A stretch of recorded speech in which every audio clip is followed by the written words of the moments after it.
guide your journey into Cabernet Sauvignon magnificence.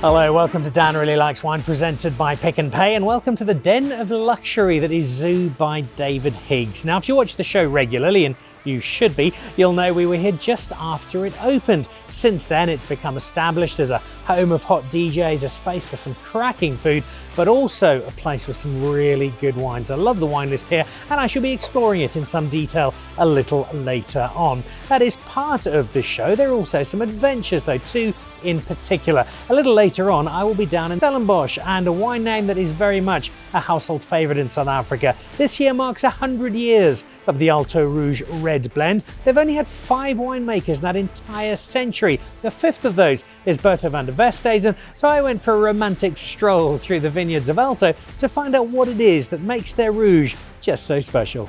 Where I also went down in the Agulhas Triangle, meeting somebody who tried his best not to talk to me about wine. All he wanted to chat about was spearfishing, and that's because he has spearfished for South Africa. I didn't know there was a spearfishing team, but apparently there is, and he is a former member thereof. But when he's not catching large fish out at sea, he's making terrific wine. His name is Conrad Flock, and he's the man behind First Sighting and Standveld. So I went down to the Agulhas Triangle to find out a bit more about those wines.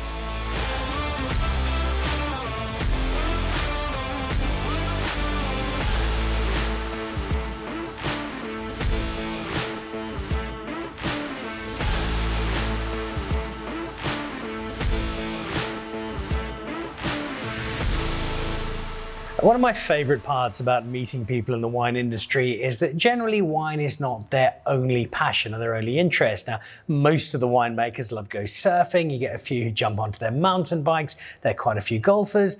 But my guest today is somebody rather different, because he is a very accomplished winemaker, but arguably an equally accomplished deep sea fisherman. Conrad, lovely to see you. Yes, Dan, thank you to meet you too. Before we talk about wine, tell me about deep sea fishing, because this sounds like an extraordinary passion. It is a passion. Some people say I spend more time fishing than I need to fit the wine making in between the fishing. And it's not only deep sea fishing, and in deep sea fishing it's more spear fishing, which is my great passion, to free dive and spearfish, but also to do kayak fishing from the shore and just go out without any fancy navigational equipment, just you and yourself in your kayak, and just give the fish a fair chance and catch them. It's the same with spearfishing.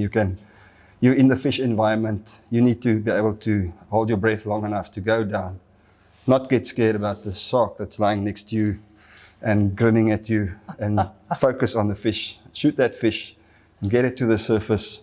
That's, it's a bit of an adrenaline sport, but it's something that once the hoja has bitten you, you're stuck with it for life.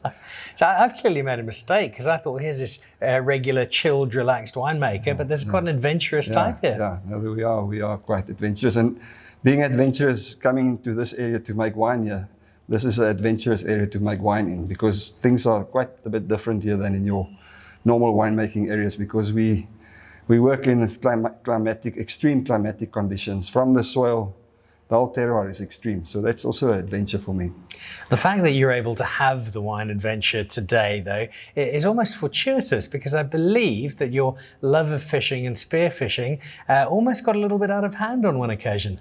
One of the times that we really had an adventure, we were diving a game fish challenge at Struisbaai, and we were diving off Arniston, off the Saxon Reef, which is about 2 kilometers offshore.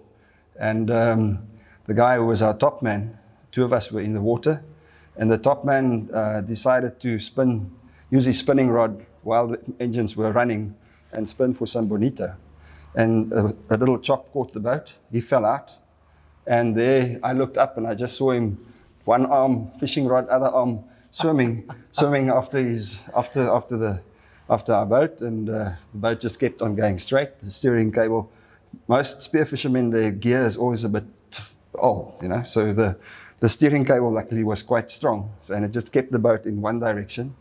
And we started swimming for shore. I stayed with him because he didn't have any gear on, and he didn't have a mask on, so I couldn't see what's going on underneath him. I just said, relax. I put my boy on top of my spear gun to get some height so that we can be spotted. And we were just drifting in the current, and two other guys said they're going to try and swim back to shore.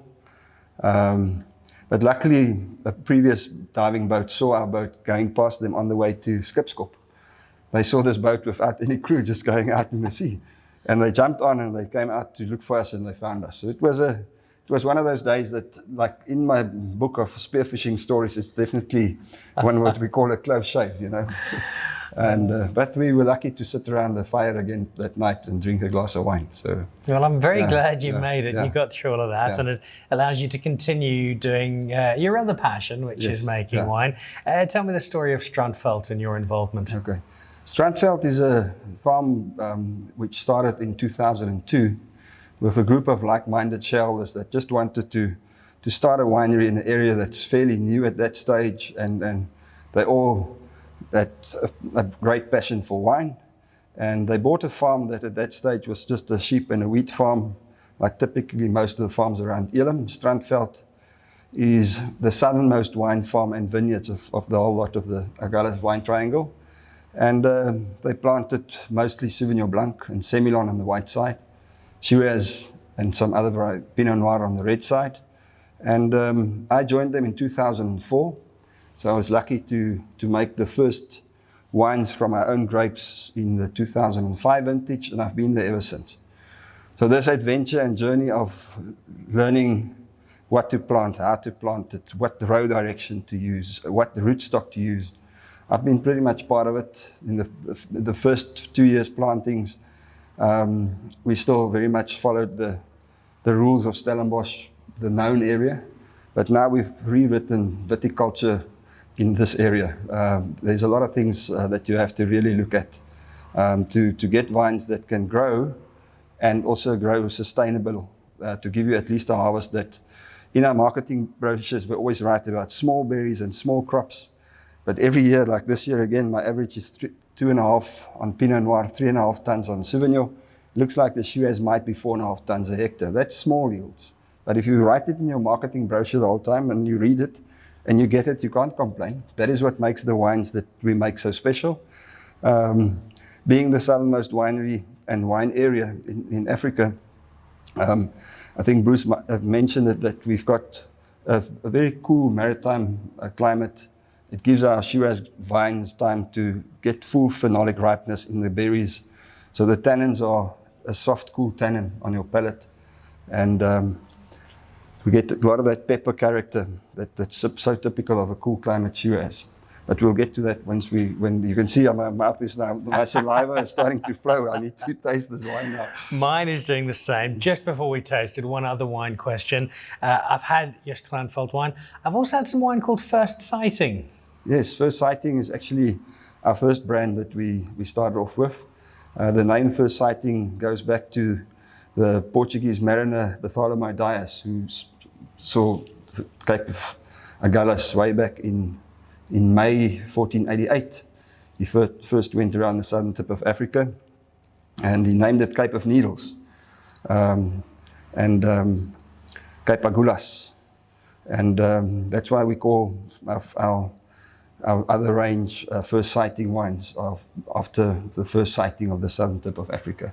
Our wine shareholder, Nick Demont, is very poetic, and he loves to think that Diaz sailed past the hills of Elim, and he said one day there will be vines planted there. You know?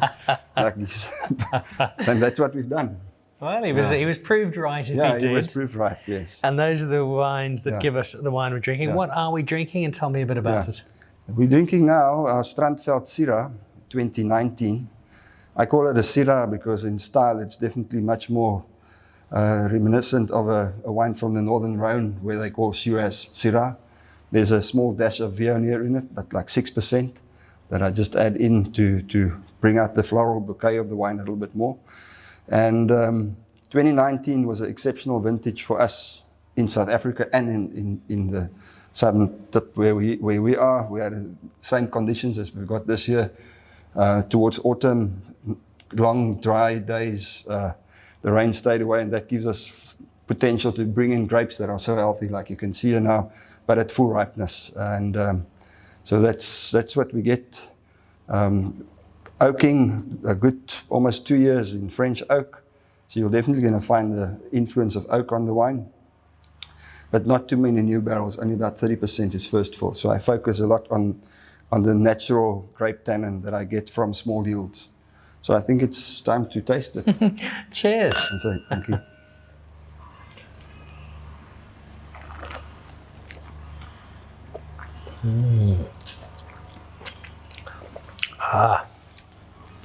So on a lot of people often, our wines, they leave in your mouth the type of a salinity. Some people refer to it as wet slate. Now, yes, who licks a stone, but you know, when you're a youngster and around the swimming pool, there used to be these lake lip, and that you could smell or taste that stony wet slate flavor. I pick it up in the wine. It's because of the proximity to the ocean, and we do have a higher salt content in our swells, and that's like a fingerprint on our red wines. That salinity with the tannin, and that almost that we call it the mouth-watering tannin. So the saliva is flowing, and it's still early in the morning, so we need to hope they're going to feed us later. Which brings me to my last question to you. The wine in itself does a more than perfect job, but if I were to add to it something that you've pulled from the ocean after a hard morning's work with your spear gun, what fish, because we often think fish can't go with red wine, but game fish can, yes. What would go with this? This is, you know, if one of the fish that's most prolific in our area in the summer months is yellowtail.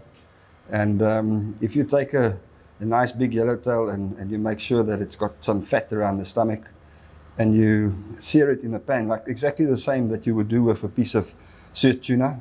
You just sear it on the outside, try and keep it pink on the inside with a nice black peppercorn crust around it. The Shiraz will definitely go well with that. Well, I'll tell you what, I'm happy to join you for that lunch. I'll let you do the fishing, I'll pour the wine, and we're in for a great meal. Okay, Dan, thanks. Conrad, all right. Cheers. Cheers. So there we go. Without doubt, on the entire planet, the world's foremost combination winemaker, deep sea fisherman. Cheers. Bring together the cool ocean breezes of the Atlantic, the terroir of the Agulhas Triangle, and a winemaker who's more interested in fishing than wine. And you've got the wines of Standveld and First Sighting.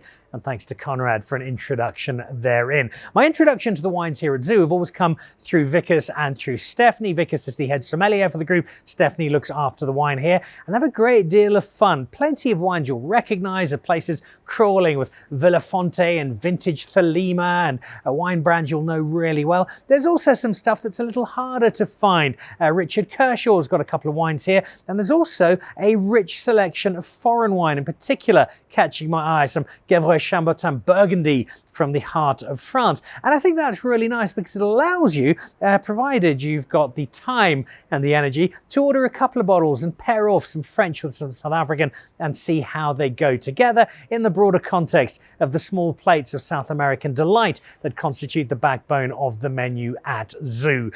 So I think I need to choose some wine. Let me head off and do that. I shall leave you in the hands of Berto van der Westhuizen and myself. A little while ago we went down to Stellenbosch. It's a lovely estate. It's an estate that now forms part of the same group that owns Ernie Els and owns Stellenbosch. They've got a lot of excitement on the horizon. They've also got a great deal of history and a century of Alto Rouge.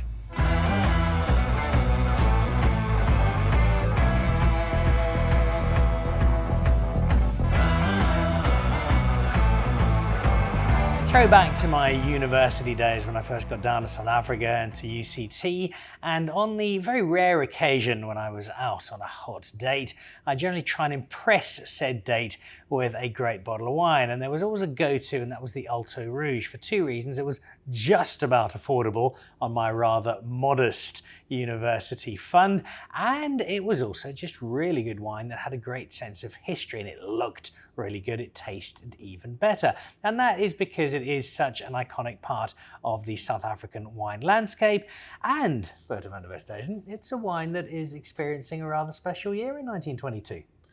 Yes, Dan, according to history, it is our 100th vintage. So everything that we could find and dig up with showed that 1922 was the first vintage.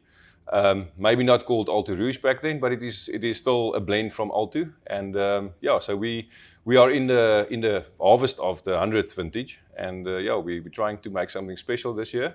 Obviously, every year is special, but if you have a milestone like that, I think it's really worth something. And there's actually not one other wine that I can think of in South Africa that is still produced, and hopefully to the same standards like it was 100 years ago, and even better by now. So yeah, we're very privileged to have that opportunity this year, and yeah, hopefully we can do well. And I know you'll be celebrating it because history and heritage is so important for Alto. When you come in, one of the first things you see here is a picture of every single winemaker who's ever been here, all of them, which is 5, because you don't change often. There's a real sense of continuity and a sense of belonging once you settle in here. Yeah, we are in the fortunate position to have people that also shows 2 father-son combinations. So the first winemaker, more or less 100 years ago, was Mani Malan, and he took over, or he gave reins over to the Toys, which is Wimpit and Springbok rugby player Impies. And then my father took over from Impies when he moved to his own property, Annandale, and yeah, I subsequently was appointed when my father was retiring in 2015. So 2015 was sort of a joint venture between myself and my father, and we worked together for a couple of months, and then he handed over to me. And I think it was the 1st of July I was here on my own from 2015. Yeah, so it's been a short space of time, but it's been interesting and it's been going well. Yeah. So wine in the blood and Alto in the blood. Yeah, I was born on another property which used to belong in the same group on Neutlingshof, so I spent more or less half my life there and half my life here. So I think wine is definitely part of the system, and yeah, very, very fortunate to be in an industry like this. I mean, we can celebrate every single day. We don't need a reason to do anything, and it's just wine and people. I think the wine industry has got so many lovely people involved in anything from the vineyards right through to marketing and sales and everything, and privileged to work in an environment like this, yeah. Is there a secret to just how recognizable this Alto brand has become, how successful you've been over the 100 years thus far? Yeah, I think label-wise or look-wise, the wine has stayed more or less the same, or the look and feel of the wine. Obviously, we've had numerous tweaks in the label, but I think the name Alto Rouge is such a strong brand that it's a vehicle in our business on its own. Actually, I think we have the Alto Cabernet Sauvignon, which is obviously our. I mean, we've got 50% Cabernet Sauvignon vineyards on the farm, and that's very, very important for us. And that's why I think the Alto Rouge has got a set of lungs on its own. So it's breathing on its own. It's going on its own, and one thing is the looks of the wine, but the other thing is also if you look back and you taste the wines together, and I often refer to it's not a wine that you can just open a tap and we make another 100,000 liters, or we bottle another 10,000 bottles or whatever. It's something that shows the terroir that we are in.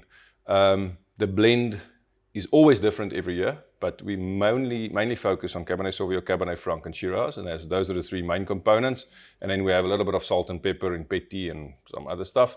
But it shows the DNA of what Helderberg and Stellenbosch can give you. And I think that's very important. Yes, you get years where the wine is slightly more elegant, like 2019, or a little bit more robust and shows a lot of muscle, like 15 and 18, or sort of classy elegance of 17 that you get. But the DNA of the wine is the same. And if you taste those wines together, you will notice that, you can see that fine line running through all the vintages. And that's also very important for us.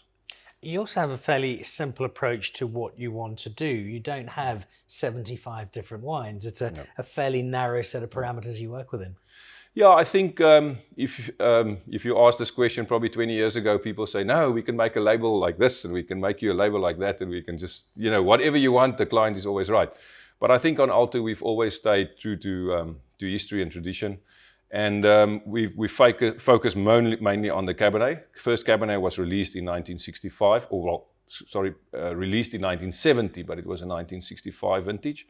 And Rouge, obviously, going back 100 years. And then we've got the Shiraz. Yes, we do have 1 or 2 other wines, but they are nice to haves, only made in really the excellent years. But I think if you look at the workhorses of the farm, it's definitely Cabernet and Rouge. Yeah. The Rouge is sitting in front of us. It is a fabulous wine. I'd love to drink it in the cellar, but something's telling me that we might just get a little bit more out of it if we head out into the vine. So if it's all right with you, we'll pour ourselves a glass and go for a stroll. Let's go.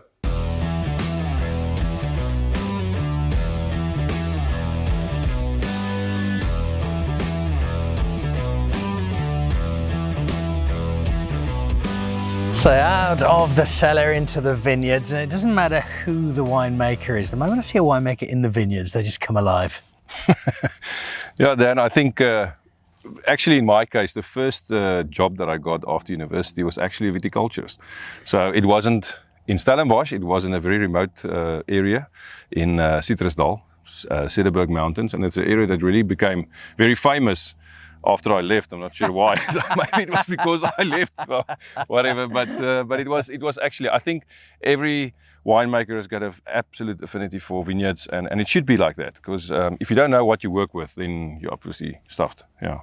What grapes have we got here? This is Shiraz. So a good portion will go into the Rouge, and a good portion into our estate Shiraz as well. Yeah.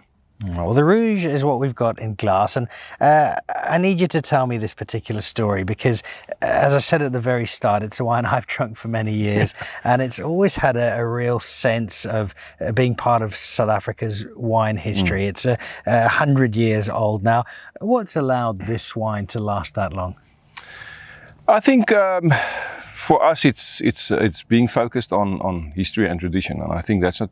You must always, reinvent yourself and reinvent what you're doing. But I think if you work with a quality product, you don't need to chop and change every single year. I think if you look at the history and the tradition that we actually follow on the property, it's easy to make good quality wine because it's been done for 100 years. So I think, if you focus on the right things, then it's easy. The wine makes itself. I always say that if you harvest the grapes outside and you bring them in, the grapes arrive at your cellar 100%. So you can only get it into a bottle as close to 100% as you can. And luckily our 100% is really high, because I think obviously with different areas you work with different 100%ers, but we're very blessed with what we have, and it shines through the terroir, the Helderberg and the Stellenbosch region shines through in the wine. Yeah.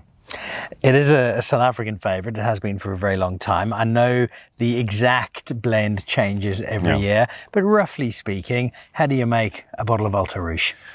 Roughly, it's we focus a lot on Cabernet Franc. I think Cabernet Franc is a grape in South Africa that are definitely underestimated. On the Helderberg, it works really well. You get vastly different styles of Cabernet Franc. And I think that's what switches this blend on. So there's more or less a third to a third plus of Cabernet Franc in the blend. Obviously Cabernet Sauvignon for the backbone and structure in the wine. And then Shiraz to add a little bit of finesse, a little bit of actually perfume on the nose, and just to color the wine in. And then we've got a little bit of Petit Verdot, which is like salt and pepper. Too much, if you're cooking, is a bad thing, but nothing is really a bad thing as well. So the right amount of salt and pepper in the wine, and then the three main characters, Cabernet Franc, Cabernet Sauvignon and Shiraz. And there we go, plain and simple. Which leads me to my final question for you, and please don't take this the wrong way. The wine is so popular, it's done so well, it is so consistently good. Why on earth do you sell it so cheaply? It's I think for us as South Africans, we sell about 90% of this wine in South Africa, and I believe that if we can look well after the South African market, we can be successful. It is a little bit of a tough question at this stage, but we'll see how diplomatic I can answer it. But yeah, I think South Africans will need to realize that, yes, we will unfortunately have to start paying more for wine. I think our wines are really cheap in South Africa. But if you can service your local community first, I think that's where you want to be. Look after your local guys. But the price of South African wine over the general white and red is really, really cheap. Definitely if you look at the quality. I mean, cheap wine, there's always a place for cheap wine because the quality is not good, but the quality is great. Even at a white for $50 a bottle or $60 a bottle, you can get a really good white wine. And if you can get a fantastic red wine between 100 and 120 Rand per bottle, why not? Look, I'm not complaining because I certainly buy enough of it. And I won't use the word cheap. I'll use inexpensive. Cheap has those connotations. This is not a cheap wine in the mouth. It's not a cheap wine in the bottle. It's a very well-priced wine, especially when that quality comes in. And you guys you've got a South African classic, and you can be very proud of this. No, thank you, Dan. Yeah, we'll continue tradition. We'll continue the history and see where we end up. Yeah. Well, there we go. We'll be back in exactly this spot in 50 years' time, where Berto will still be making the wine here. They'll still be selling Alto Rouge at ridiculous prices, and we'll still be enjoying it right across South Africa. Cheers. Cheers. Well, a little earlier we heard that Conrad Flock is a great spear fisherman. Berto's not just a winemaker, he was also a great rugby player, played in the same junior teams as people like Ernst Chabert and Skulk Brits, but now pretty focused on making that Alto Rouge. And well done, Team Alto, a century, and still, I'm sure, a very, very long way to go. I'm going about as far as the table next to me, where I was looking at a bottle of the Alter Ego, the Chateau Parma wine from France, but instead I've decided on a couple of South Africans. There is one of Brouwer Raat's Cabernet Francs from 2014, and a bottle of 2010 Luddite Shiraz, which never disappoints, and indeed neither does the kitchen at Zioux. It's a lot of fun ordering the plates. My only warning, because I've made this mistake many times, I'll probably make this mistake again. It all looks so good, they're all just small plates. Surely I can have half a dozen, and by the time you're finished, you can barely walk. But happily so, and all washed down by the wine that Stephanie will dish out to you and that Vickers oversees. That's it for this week's edition of Dan Really Likes Wine, presented by Pick n Pay. Thanks for joining us here at Zioux. We'll see you back again next week. Goodbye.